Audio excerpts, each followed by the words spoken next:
part 3, The Nature of the Beast. This was the part I really was looking forward to writing, because I don't know whether anybody's actually written about this before.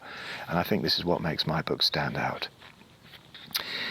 We all have experiences, stresses, traumas in our past that will contribute to the starting of this.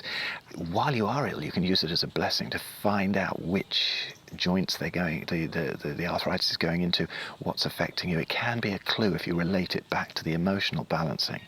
Okay, you can get rid of it all, but in the meantime, why not use it as the instrument panel being magnified, if you like?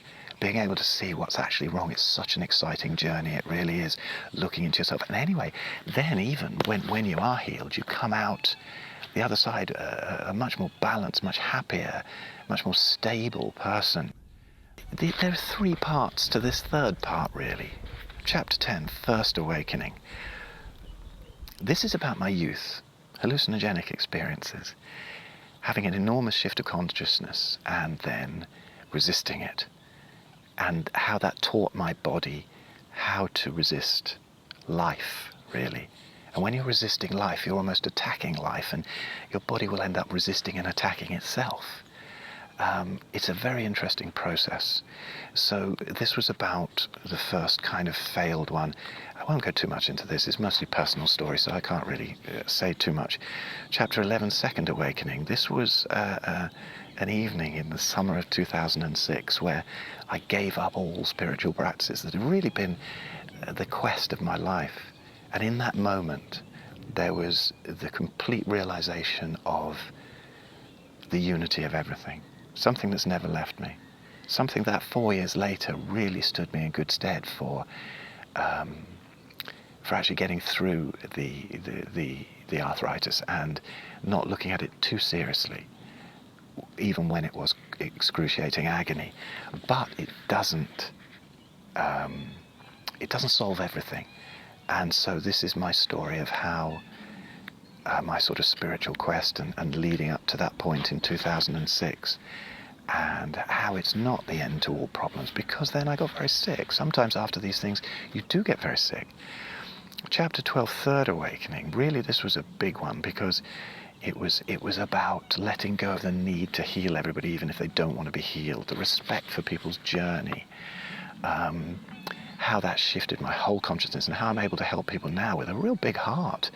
And I love doing it. I do it with a passion, but I don't feel so attached to the outcome or people's pain. I don't take it on board so much, because I remember how useful my pain was. I don't get so panicked when my friends start to get ill, or I see somebody in desperate need who comes to me and wants a Skype call or something. So anyway, this is all about the Third Awakening, a huge moment in my life. And it might sound irrelevant, but you can relate it back to points in your life where things have changed for the worse or for the better, and then maybe use those changes for the worse to figure out how you can change those for the better in the present and in the future. And this book will give you some techniques to do that. Chapter 13 here, The Blessing of Suffering, where I do go into what a blessing it is to be ill.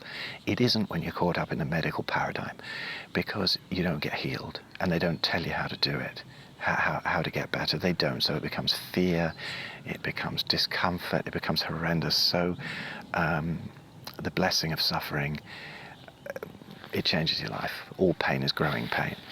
And we're coming to the end here. So the last bit here of my dog-eared book, My Healing Journey in Words and Pictures. There's black and white photos here of my journey and what this actually did to my body. There are colour photos of this on my website that you can find. We kept it black and white to keep the costs down. We don't want this book to go out there for a lot of money. So in conclusion, at the end of the book, there's further reading and resources. There's details of my consultations if you'd like to have one. Always happy to chat. Anyone with autoimmunity, diabetes, anything like that. You can find that through my website at pureactivity.net. We'll put the links below.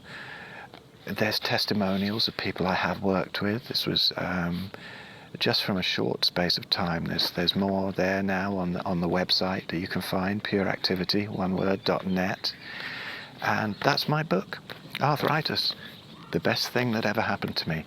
And it definitely was. And I really hope that in future, if you're in suffering now, and you find this book, that you'll be able to look back and find that arthritis was also the best thing that ever happened to you.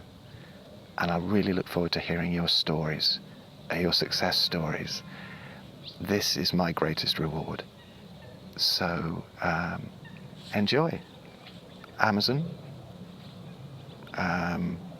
still available on Kindle and now in paperback. Links below this. Thanks for listening.